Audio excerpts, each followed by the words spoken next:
We'll start this off with a sip.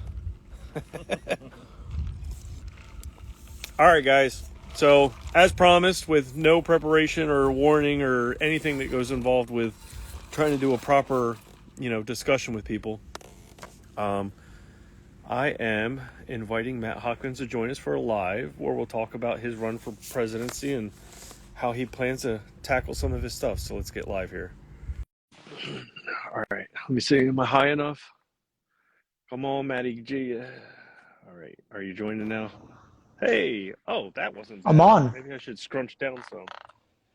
It took me a minute to set this up. I am at, as far as like people watching and wondering why I'm sitting outside with flags in the background here, I am at Shadowhawk Defense out in West Virginia, where the Delmarva Section Championship is happening. So we've been out here. We had some staff shot on Thursday, and we had a bunch of people shoot today, and we'll have 2 more full days of shooting, including, I think it's split days shooting. So we'll have, Saturday morning, Saturday afternoon, and then Sunday morning. So it'll be a hell of a match. So excited to see that happening. Nice.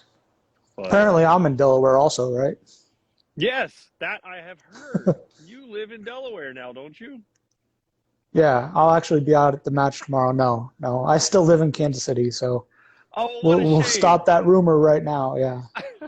Will it stop? We could have done this in person. You should have come over to my house. Dang it.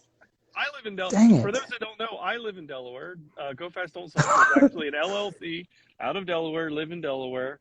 And it would have been interesting. It would be like, hey, Matt, come on over to my house. We'll have a drink and do a live stream. And it would have been cool because you could have like on 2 sides of the room where, I would have thrown my hand over and people would see it in your screen. That would have been that would have been good. We should have figured out how to do that anyway. But welcome.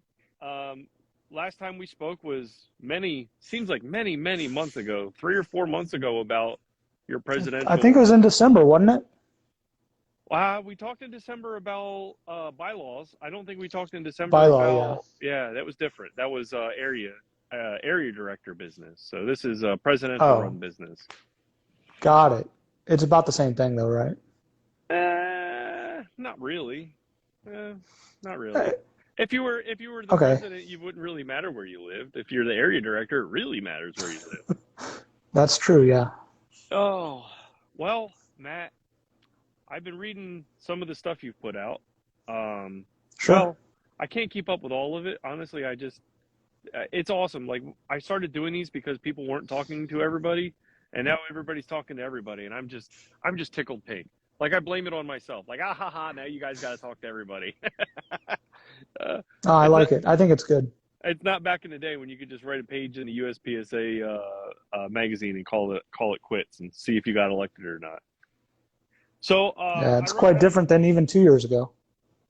Well, yeah, when it was Mike or Mike Valentine, right? It was Mike or Mike. Yeah. That was the gag, right? But nobody knew who Mike Valentine was, and that was one of the things that aggravated me the most. It's like, I don't know who the hell this guy is. I don't even know really who Mike Foley is, other than he's been, doing the job for a couple of years. But yeah, so yeah. Let's see. The thing that's been on my mind a lot is so if you win this bid, you're going to be the president of USPSA for about a year and a half. And I've it's about a year and a half, right? Once everything depends on if there's a runoff. If there's a runoff, it'll end in September. I'll ask. And then it'll be 15 months. Right. So yeah. All right. So we're splitting hairs, but you've got a lot of stuff, man. Oh my God! For a guy that may be in office less than a year and a half, I mean, you've got a lot that you want to tackle. But I want to go over some of it, like your live stream. Sure. So you're pretty hard on to wanting to do a live stream for the board of director meetings and the you wanted to do like member meetings, right? A monthly member meeting, right? So tell me a little bit about that and your plan for that. So the overarching goal is for the members to see how their elected officials are representing them, or not representing them in, who knows, some cases. And that's the biggest thing with the board meetings. It's to get information out there, let people know what's going on. So to see what the conversations are that everybody is upset about the minutes being lacking. So I want to put the live streams out there so people can go, if they're not happy with the minutes, they can go on and watch throughout the day while they're working or something like that. So Okay. So, and then you mentioned you mentioned lacking. So the last board minutes that came out for the latest one was about, about three sentences about, hey, should we raise the dues? Should we raise the activity fees? Should we raise this? Which is, it seems like it probably was a much more involved conversation, even to like, why should we have this conversation? Um, well, now that I would, meeting, the ones that just came out were after the fact that we did a whole meeting on budgets and the budget for 2022, which we're already almost 5 months in, 4 months in. well, now don't the budgets actually take effect March? Is it March? That's just when they're due per the Uh, bylaws. It okay. would make sense to have budgets done before you start spending money, though, right? Mm, I would suppose. I've I mean, run a very small business, bro. It's memes. It's memes and t-shirts. I can't help you. Um, so where was I going with that? So you think now we've gotten a lot so more activity out just of area to director. just to be totally My area director being area 8, he actually managed to put in a like, like too long didn't read, but actually did read comments about why why they saw the need to even have that conversation and what it meant, which was awesome. It was a lot of information that people were apparently wanting. And you're saying that yeah. the live stream is necessary to fill that gap between people that, Well, the board what do minutes the and the, members do? What do the members do that don't have an area director that doesn't go on lives, doesn't talk about it, or anything like that? What are they supposed to do then? well, I'm asking you. So you think it's necessary to fill that gap, to have it live. Yes, 100%. Yeah. So who's with you on this? Well, maybe that's a bad The question. members will be. The members will be. Yeah. I guess how do you plan on making that happen? I'm not seeing anything in the bylaws that would stop me. The only thing that would stop me is if board members don't show up to the meetings. So you'll be like, I'm president now. We're doing these live, and then start live streaming it and hoping that the board members show up to the board member meetings. No, I mean it's a little more complicated than that. Like Obviously. you have to ease them in. So what I would plan on doing is picking a very easy topic to start with that wouldn't have any controversy about it. So let's pick something out there. Can't use laser guns this time because that would be very controversial about changing divisions. And there's a set procedure for that, right? Um, I don't know. Let's talk about like maybe monthly financial statements. Go over that and approving that as part of the first meeting. Okay. It's pretty generic. Yeah. And you think the board members? I mean, I guess the question is what you seem to want to do here doesn't seem to be something you can do all by yourself, is it? No, I'd have to have buy-in to have people on there, but at this point, I think I would have enough people on the board that would want to come on and do it. They wouldn't be afraid of what people would say or think or anything about it. The only one I know about for a fact is Leighton, because Leighton he'll do a live. That's all he wants, lives. I mean, are there He's is there had some concerns about it though too. has he Like really? he's brought up concerns that of certain conversations that are had at board meetings of just think if we were live streaming this board meeting and would you say the same thing? And that's Do not you on any do you specific person, that's on the whole group. it will be a production thing because you do have to cut out when you start talking about employees and things like that. So Sure. I'm They're this day and age, the Zoom meetings, go to meetings, whatever, have breakout rooms where if you're in the middle of a meeting, you can break yourself out into another room that is totally private. So if something did have to go into executive session, you break the board members into that breakout room to talk about that executive session. And then once that's over and complete, you go back into the normal room with all the members. okay. And and you really think this will solve the you think this will solve the problem as far as the questions about why things were discussed in board meetings and the minutes were kind of light? Yeah, I think it's a good step in it. Okay. I mean, it seems like a lot. That's all. It just, Um, Yeah. so, but you want to do that for a monthly member meeting, which is not a thing. So tell me about your plan for that. Yeah, so really easy on that is we have member meetings at nationals and everything like that where you can see and talk to the board members and then the directors that they're. I want to put that online so anybody in the whole country could do it and get reports and see what's going on, what's the current state of the organization. As far as Now, financials or more involved in that? financials, so what each director is doing, what the committees are discussing, or if there's anything new, updates on DNROI, NROI in general, like all that should be provided there. Now, I mean, I feel like I'm pretty active. How much stuff is going on at DNROI and NROI that needs to be discussed? Well, one simple thing is how many seminars happened last month. Some people might find that useful, but that's one example of something that could be on there. Mm-hmm. Okay.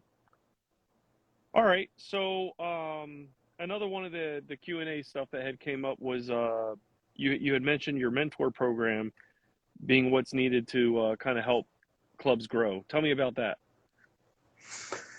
So I think from what I've seen and even myself that got brought into the sport was someone invited me out to a match, participated in the match with me, and then at that point I was hooked and wanted to continue shooting.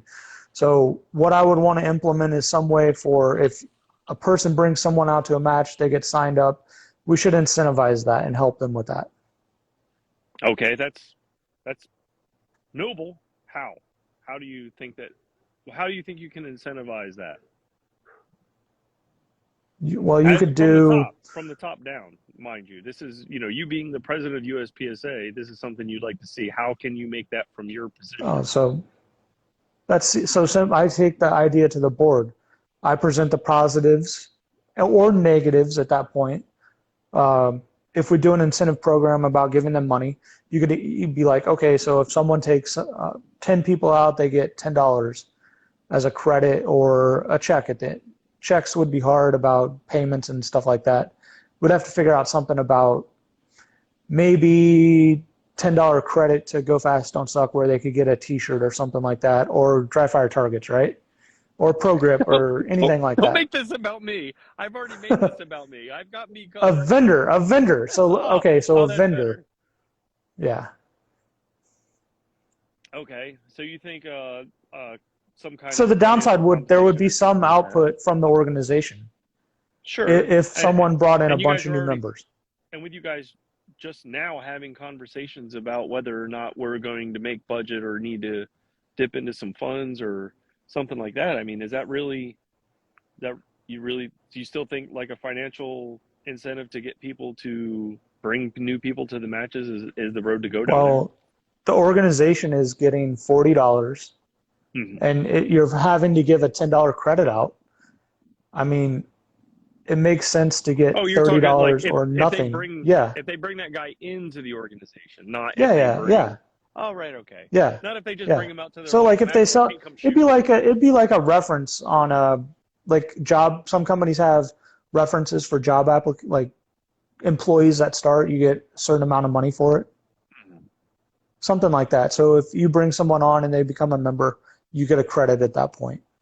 So for one of the USPSA vendors or something, that would have to be decided. You could get a special T-shirt that the org pays for.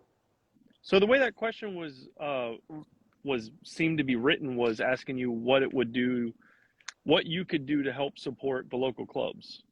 And we've kind of turned this into how does that help USPSA? But I mean, are we thinking that bringing brand new shooters in is what's the mentor program is what's actually going to help local clubs? Yeah, I think so, yes. At that point, when you have a personal relationship, you can explain how the culture of the organization should work and does work, where You're expected to help reset stages when you're not shooting. You're expected to, at most ranges and most matches, is tear down the match, help put all the props up after. And then once you get a certain level of experience, you can go out and help them set up or assist somebody setting up so you can learn from that aspect also. Yeah, that seems to be So how more normally people to do goes. that. I'm sorry, I keep cutting you off because I'm rude. Don't. It's not. No, It's it's not okay. you. It's not you. It's me. It's fine. But yeah, so that's how you think it'll help the local clubs is the mentor program. Is there anything Yep. else you think would help local clubs? It's the number one hardest question in most asked question, right? USPSA as an organization is using volunteer membership. I don't have all the answers to that right now. There's been stuff that's been tried in the past, but everything I've found to work is a personal relationship with somebody. So bringing someone in, helping them get into the sport and learn everything that should be done on it. Should be right, not what what does happen sometimes. I got you. All right. Yeah, you know how So that works. yeah, I got an idea of how that works. All right, so we talked about we briefly talked about some financial stuff. The sun's starting to set here, so people might get an interesting view. Um, we've got we're trying to create membership, and we are also trying to develop three gun. Well, I call it multi gun. I keep calling it three gun. That's my fault. So we're trying to Yeah. develop multi gun. So tell me more about multi gun. So the biggest challenge we're having financially with that right now is Ted has said in his post that there's no activity fees being provided to the organization to basically pay for the cost of starting that up. Well, So you what's our have to biggest use hang? Go ahead. so you have to use the current existing revenue streams like USPSA, Steel Challenge, activity fees, and membership dues to basically pay for the cost of starting multi-gun up. I mean, we have like a multi gun rule set, do we not? Yeah. What's keeping people It's from it's also participating in been it's multi-gun? also been very stagnant and hasn't changed to adapt to what most people in multi-gun or three-gun want to shoot. That recently So got that's a updated rules and it was problem. helped. Yeah, it's a rules problem to start with. So That's why I want to form a multi-gun committee that's already actually happened. So this election cycle has been best for the org because all the ideas got put out there and they're already starting to be implemented. oh well, I mean that's hit or miss, right? Somebody's got some free time to start doing some stuff. Let them go. Um, Yeah. you've got so we've got multi-gun, and my understanding of multi-gun, one of the biggest problems is the clubs that run like a three-gun match, outlaw three-gun because there actually was a sport called three-gun. Um, they don't like our rule set. Yeah. So you have to fix the rule set. You have to get people that know multi-gun, bring them in, have them advise the board of directors of what to change and what needs changed. And I believe that's already started. So Jake's heading the multi-gun committee. I believe me and I think Ted or Lee are on the multi-gun committee with Jake, and Jake's gonna bring in uh, people that are very well connected within the industry and the three-gun and multi-gun community to advise on that. Well, that's good because I was just asking. I was like, you and Lee, like, you guys shoot multi-gun? No, so that question has been asked of why I would join that. So the biggest thing that I'm going to take away from that and provide the board of directors and the multi-gun people is get all the ideas in and hear them and then use those ideas and represent them to the board and say, this is why we should change this. This is what people want. I don't actively plan on participating and saying, oh, you should change X rule to Z and that'll make it better. Gotcha. Well, that makes sense. But you're just on the committee. Okay. So Yeah. how does that go along with the idea to freeze rule changes until 2024? If we're working on multi-gun rules and you want to freeze rule changes, how does that work out? Well, so I guess I should have expanded on that. It's freezing the current rules within USPSA and Steel Challenge. Multi-gun, we have only a multi-gun national match. There's no reason to freeze the rule changes on that. So that could have used some more expansion. A little bit of explanation there. So you think Yeah. USPSA Yep. rules, they just need to be frozen You. till 2024? Yeah. There's no. Yeah. I don't think any changes need to happen right now. There needs to be a bunch more stability within the sport. So we need to get a budget approved and then actually solicit member input before we start going to change anything in the near future at all. Okay. So how do you go about freezing the rules for 2024 as the new oncoming president?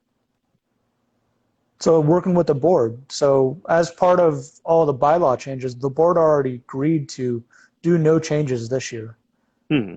And with explaining to them that we need to have enough time to get the members' input to see what needs to be done, at that point, that's when you can work with them and then say that, like, it doesn't make sense to do any changes right now. We don't know what's going on. So survey system's also already been developed. It's being developed right now. So there'll be a way to survey members through the member logon on the website and actually get information back from them. Right, because that's how they did. That's how they did the survey for the latest. What did they do the The survey for? feedback, it Oh, the was it feedback. That was wasn't different. it was feedback, and it's actually the way I see it being done. It's going to be a lot more robust. Like that feedback was just basically it got dumped into an Excel document, and Hmm. each member of the board had access to that document. They could see what each member said and provided. There wasn't a way for someone to click answers and then expand upon it, like saying should whatever division be changed to this, and then a couple choices, and then you could expand on your answer and say that then. Did you learn a lot from people's input from that? Yes, I learned a ton. As far as, oh, so kind of just shoot me an example. What did you learn about the membership from that? From your views versus Well, I what learned their I, views I are. learned about what the membership wanted. No, I figured that if you're reading something from the members, but did you? I mean, as far as your views, was there anything in there?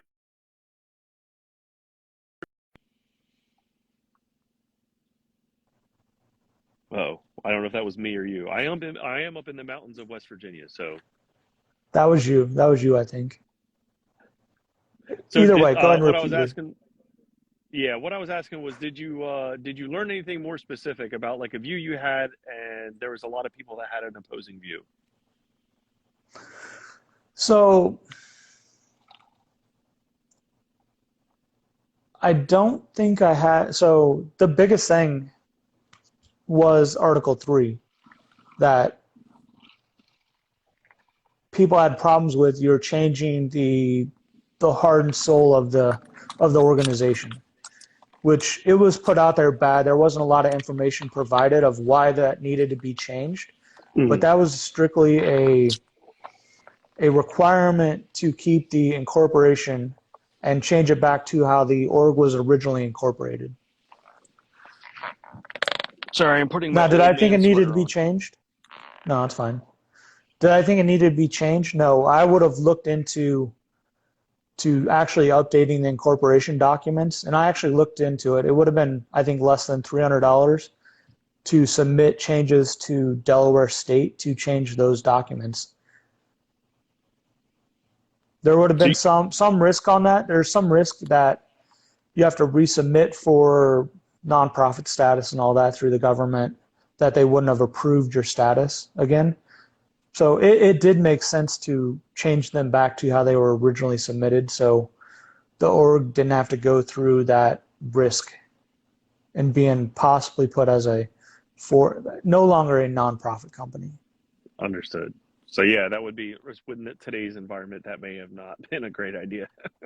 With the current administration, it probably would. It was definitely not smart to do that. No, it could have been done, but you also don't think it should have been done. So, Yeah, um, it could have been done. Yeah.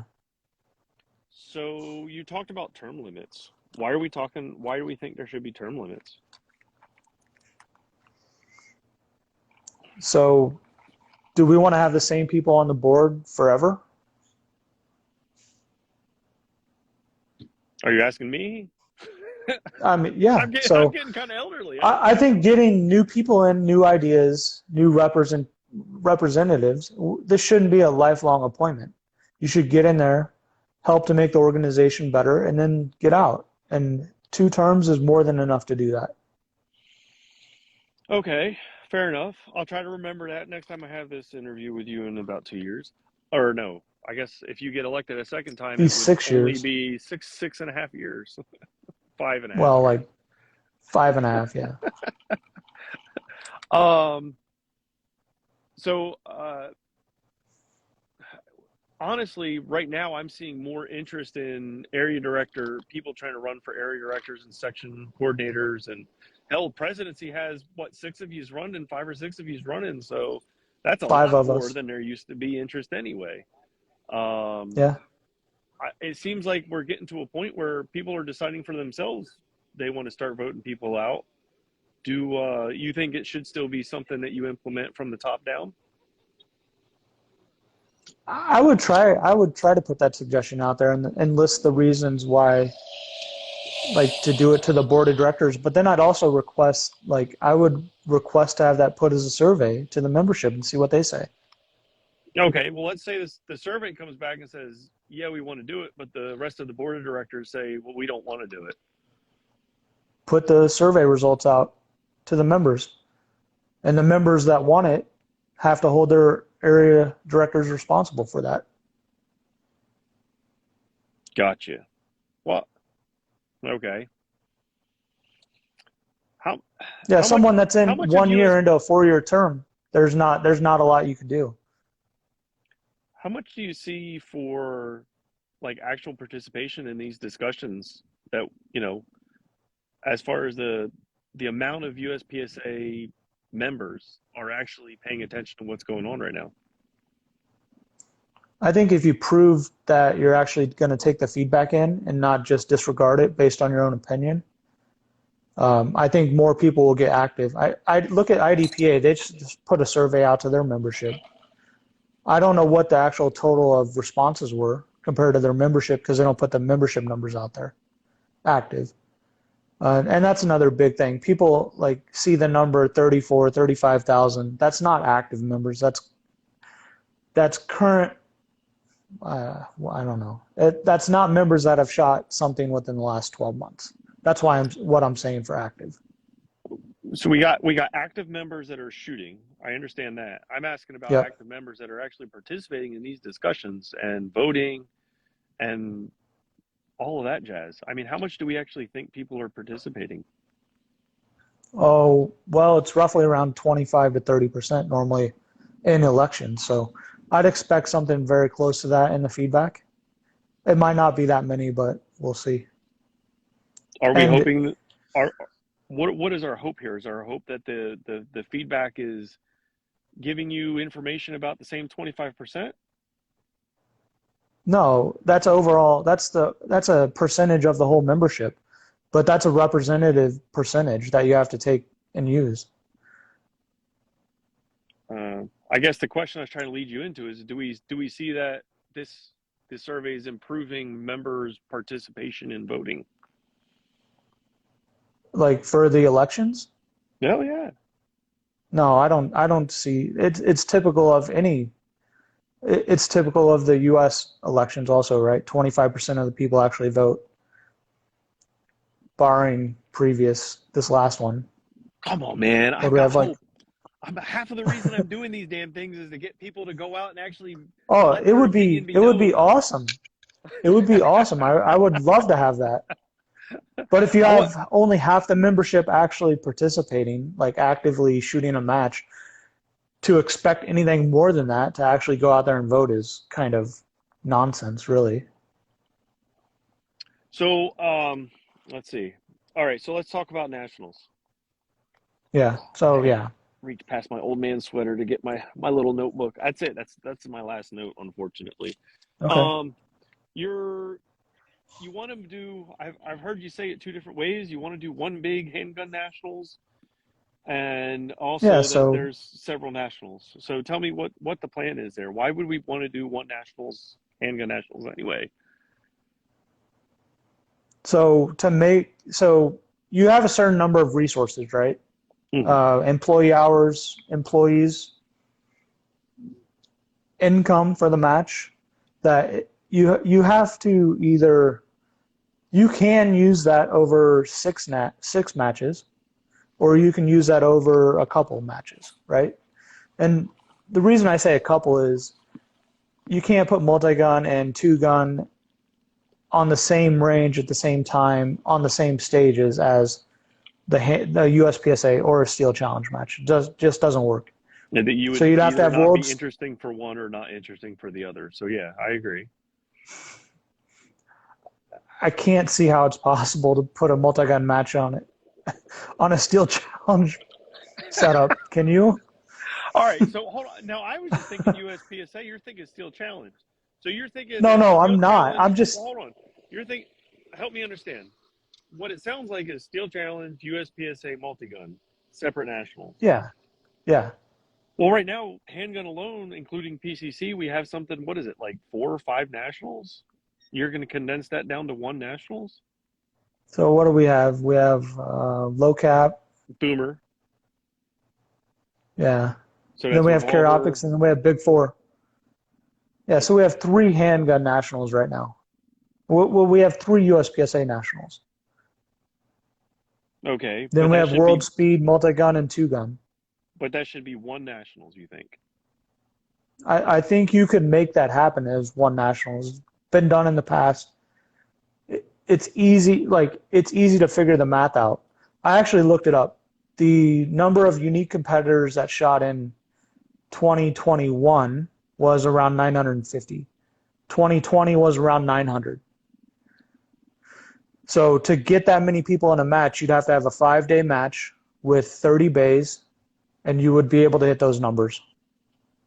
Now, there are people Okay. that out there that shot more than one nationals, and that was roughly around 250 entries, because some of those people also shot four, and some also only shot two. So to get that number, I would have to dive way deeper into the list of shooters.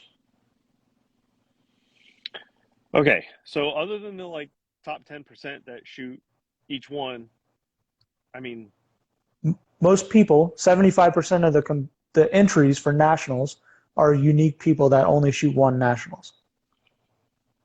right.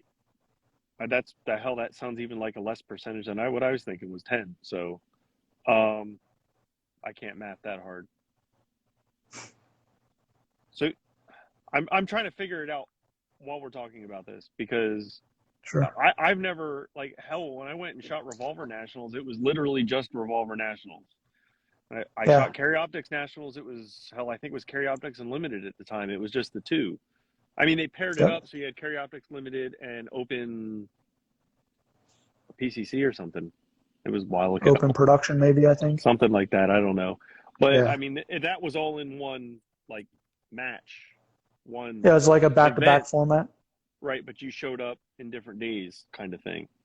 Right. So, is that how you're thinking about making it work? Because one nationals to me sounds like one nationals. Everybody shows up. You can squad with PCC limited production all in the same squad. Yeah, And that's how I presented it in that. Yeah.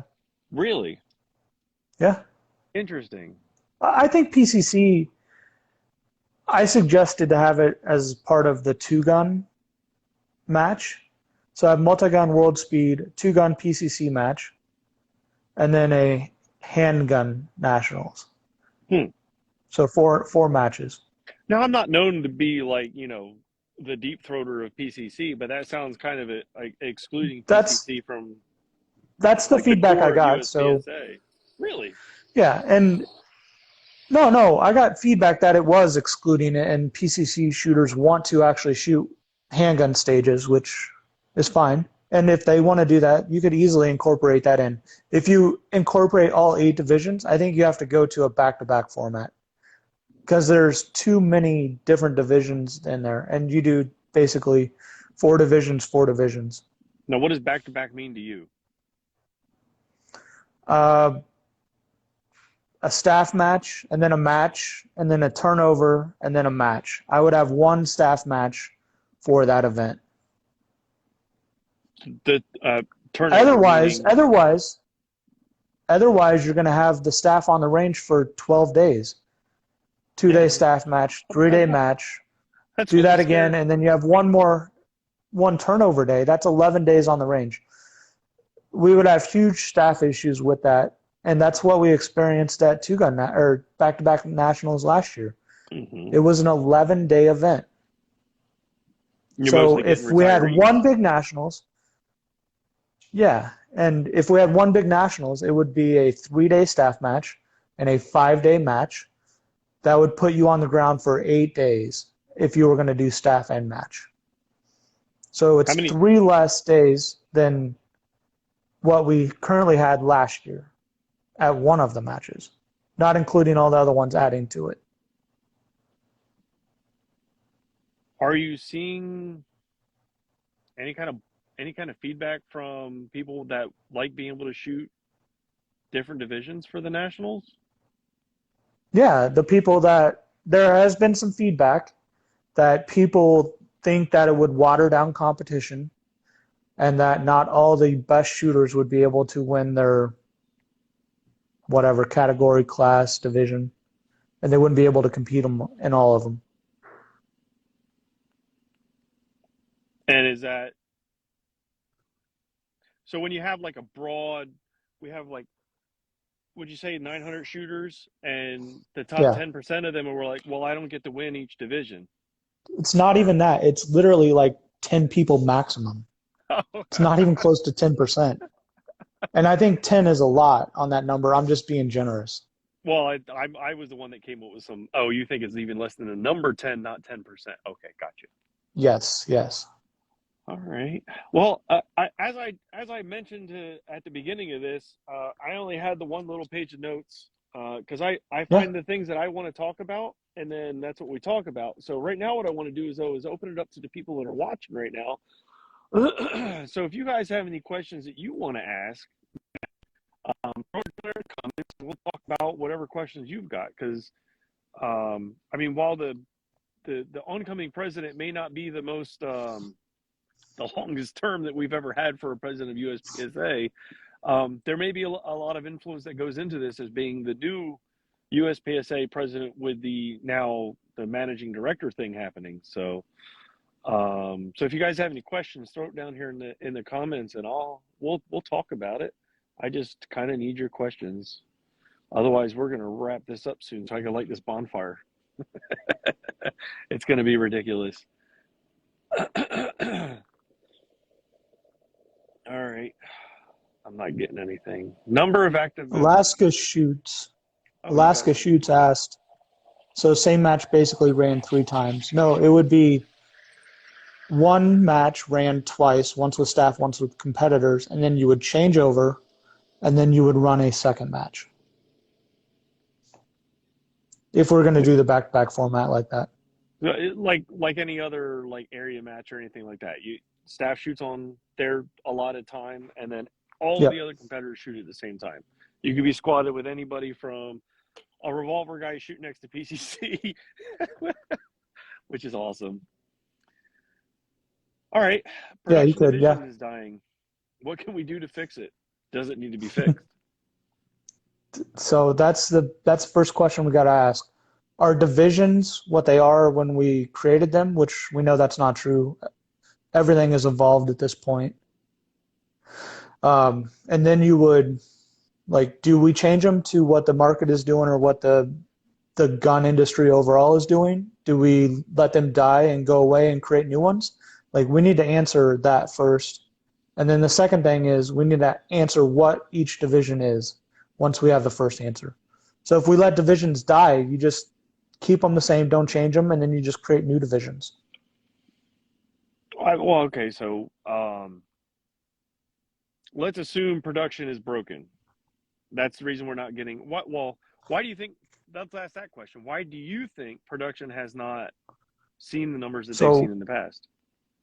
I personally think it is due to the same price guns and you can load up your magazines and put a red dot on your gun and shoot high cap with a dot.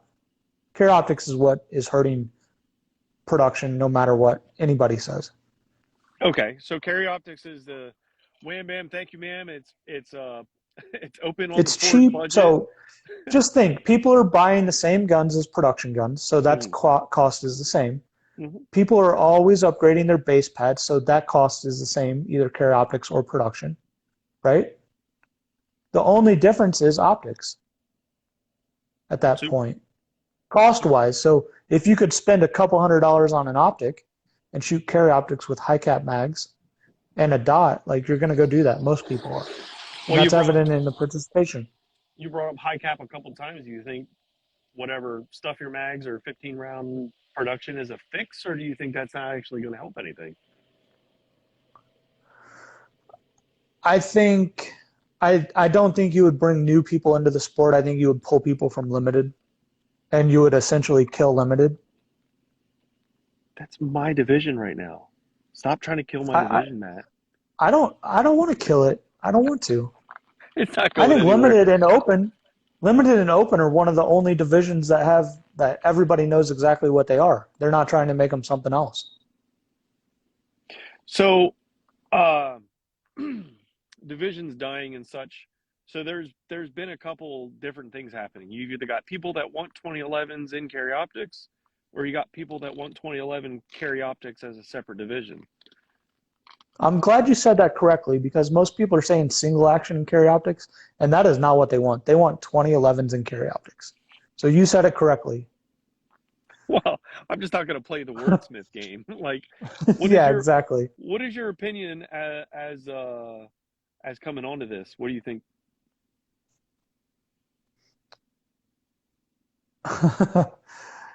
I think there's a certain group of people that are trying to get it done, and they want to have guns be able to be used in the most popular division. I think there's some other factors behind that, but I'm not going to get into that. Okay. Um, Well, so if we creating a new, so adding them to carry optics, it's a total no-go for me. The biggest problems are single action guns are easier to shoot than striker double action, right? mm, That's one of the core things about production and carry optics is the trigger systems available in the divisions. The next thing is the magazine capacity. If you allow 2011s in, you'll immediately make the perception of all the current guns that are being used obsolete, except for very, very rare cases with certain guns that can hold the same capacity as a 2011. They want to. Now, I did talk to Trevor, like PMs, about the magwell thing. It is obviously easier to reload a gun with a magwell than not, right? yeah. Now, do they want to bring those magwells into the division now?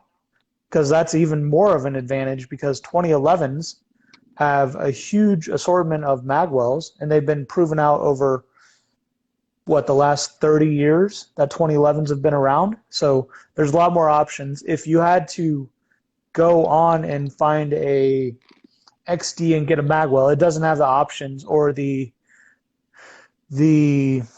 refinement that 2011s do, and it'd be a huge advantage immediately if 2011s got put in there. Well, okay. So no 2011s in carry optics, says Matt. Yeah, What yeah. about 2011 carry optics division?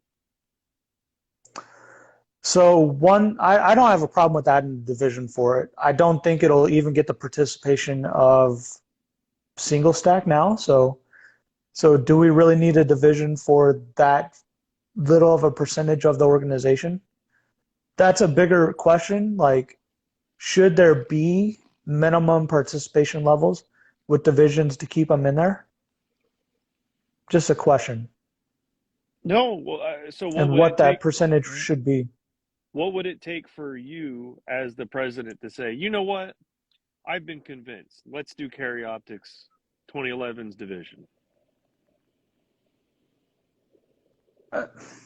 I think it would take something different than what is now. I would actually have to see people using those guns in the division, because I think there's about the same 10 people that are using those in the division right now in open. is what I should be saying, in open. I don't think people actively have those guns out there and are actively shooting them within the sport right now. I don't think that's happening. Now, till we had some way of figuring out what people are actually using and some system in place to do that, where if you We entered a match, you could say what gun you're using. we don't have a we don't have a nationals survey that you have to fill out to participate at nationals. Is nationals a good indication of the whole membership? That's a valid question. But I mean, with so many nationals happening, you're talking about 1,000 people shooting it. I mean, yeah, Yeah, I but don't that'd know. be specific in one division, so it's down to 200 or 300 people. It's a representative. It's a representation of the membership, sure. Hmm. So if there's what, there'd have to be 3 people shooting a slide ride 2011 in open to be what, 1% of the open shooters or 1% of the participation in open. I don't think there were 3 people doing that at last year's nationals. Do you? No, I only know of one guy that shoots a slide ride open gun. I mean, it's a legit open gun and he just never wanted to do a slide ride, a proper rail on it. But that's just me. Yeah, So, yeah. tell me about tell me about cheaters in USPSA. We got to get rid of them. We have to have a zero tolerance for them.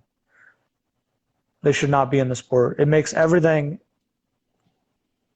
and I'd say ineligible, but there's probably some better word for that right now.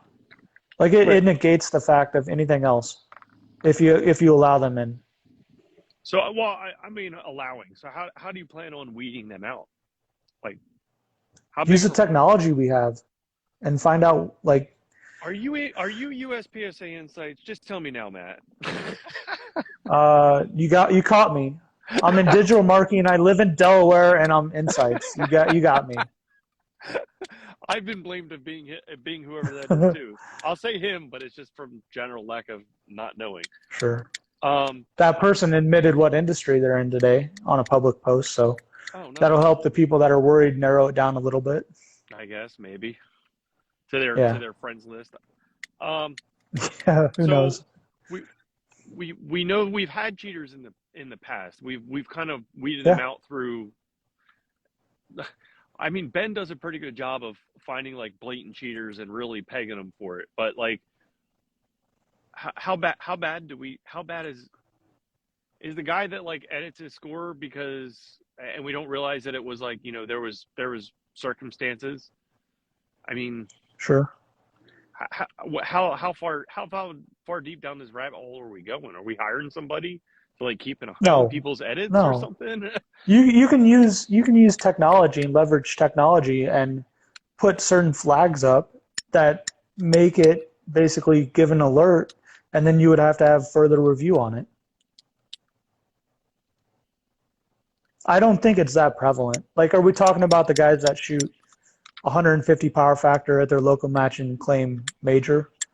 That's not enforceable by anyone unless you mandated chronos at every match, which that's a total Yeah, no-go. Like we that's all not know that. happening. Yeah, Well, I mean, that's also like not the guy that's coming to a major match anyway. right. Um, what is he winning? He's winning lunch from his buddy who probably knows that he's shooting 150 power factor.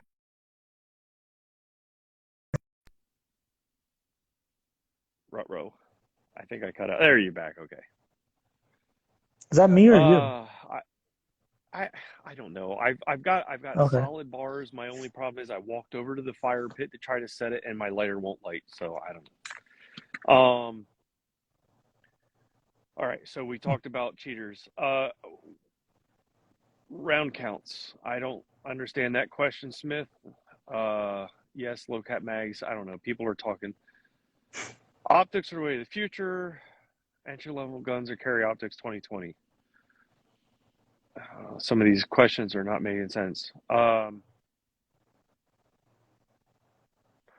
Yeah, that guy is CZDVC 75. Wow, you kind of ran it all in there. Yeah. CZDVC, man. Um, Yeah. so he said that majority high cap divisions made stage design boarding at club levels. So yeah, we have an additional 2 high cap divisions. Uh, the rule set hasn't changed, so it's just the stage designers not being inventive. And now you talked about wanting to do like stage design, like a stage design warehouse, basically. That's already being done. That was in place before I was even on the board or talking about running. So during the submission process for level 2 and 3 matches, you have to submit your stages through the website. And that happened all of last year and still is happening. Of all those submitted stages that were NROI approved, there'll be a database pick from that people submitted. So Okay.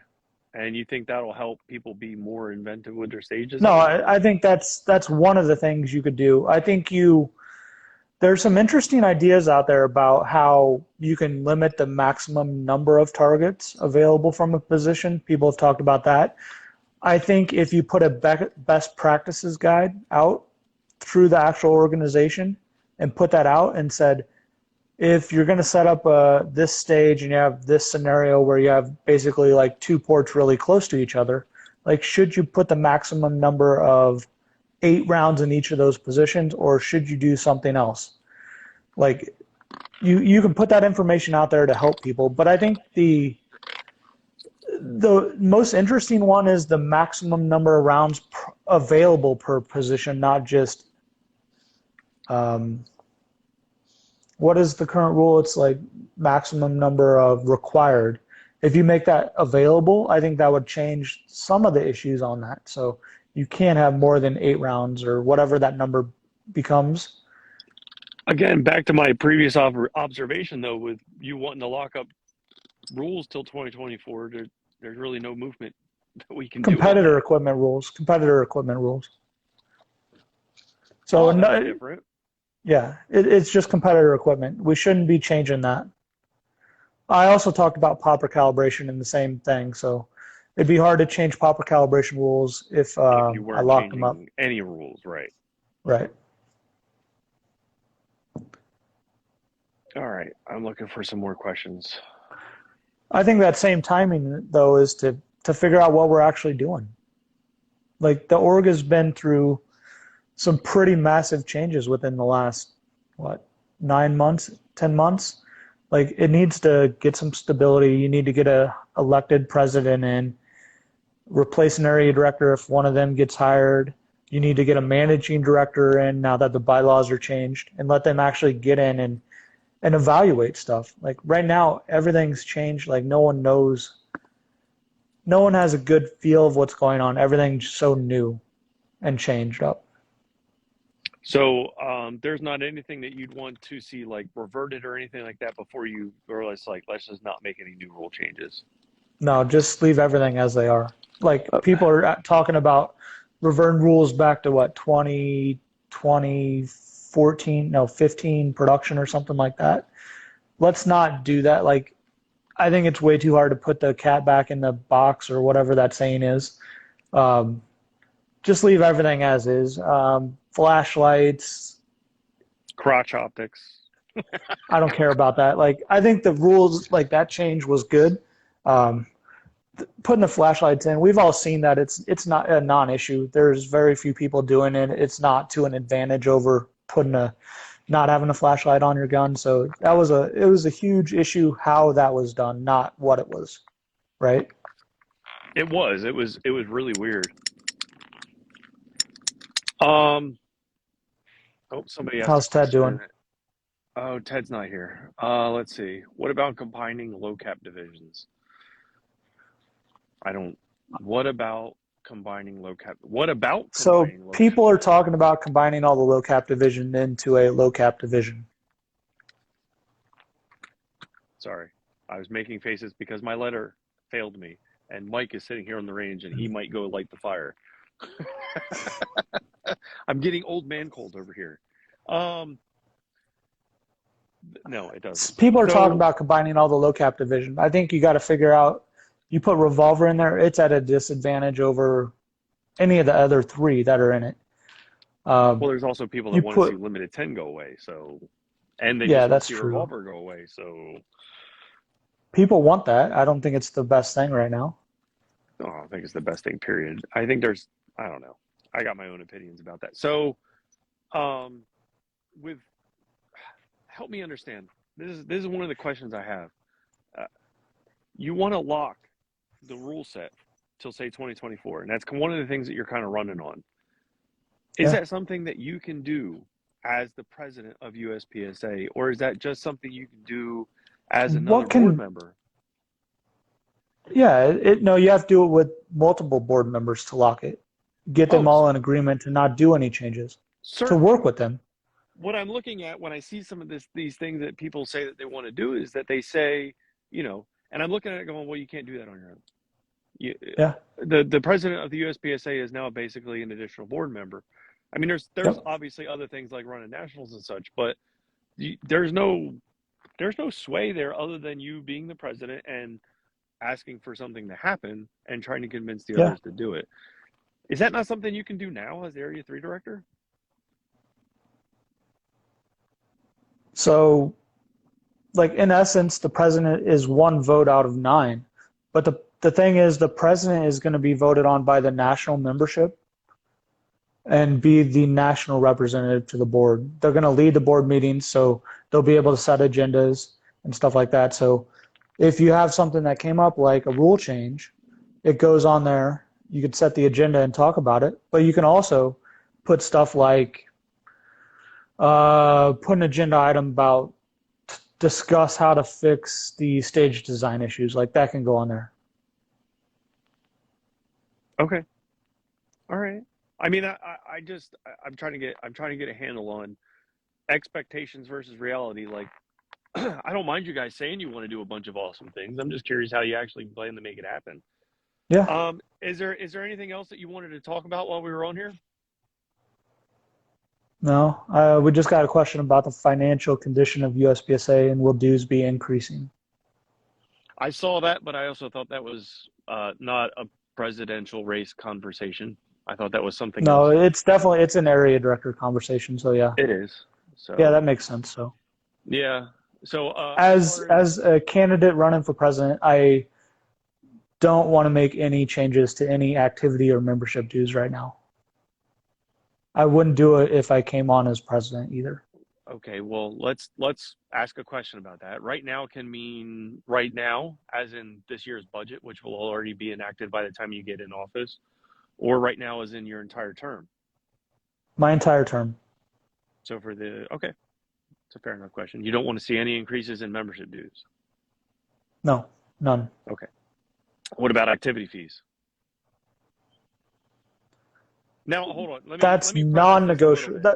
Let me preface this a little bit, right? So I'm I don't want making to see this either one. okay. Well, fair enough. Then I won't If have to you preface increase this one. activity fees, you would literally kill the local clubs. Mm. Now, and that's not the bulk of the revenue that's coming in. The membership dues are the bulk of the revenue coming in to sustain the organization. Mm-hmm. Now, there's no reason that to raise activity fees at all. Like matches will just start being hit factor scoring. Like it's simple. Yeah. They would Just just not go run outlaw. USPSA matches. Yeah. All right. Well, we got about 60 seconds left. I wanted to. Is there anything else you wanted to talk about as far as your bid for presidency? No, go out there and get the information. This has been the most information put out by any of the candidates in any election since I've been in the sport since 2007. So go out there, get educated. Worst case, you can go to the USPSA website.org/elections, and all the candidates are on there. They have pictures and answered questions and kind of put what they're into. So you can go do that.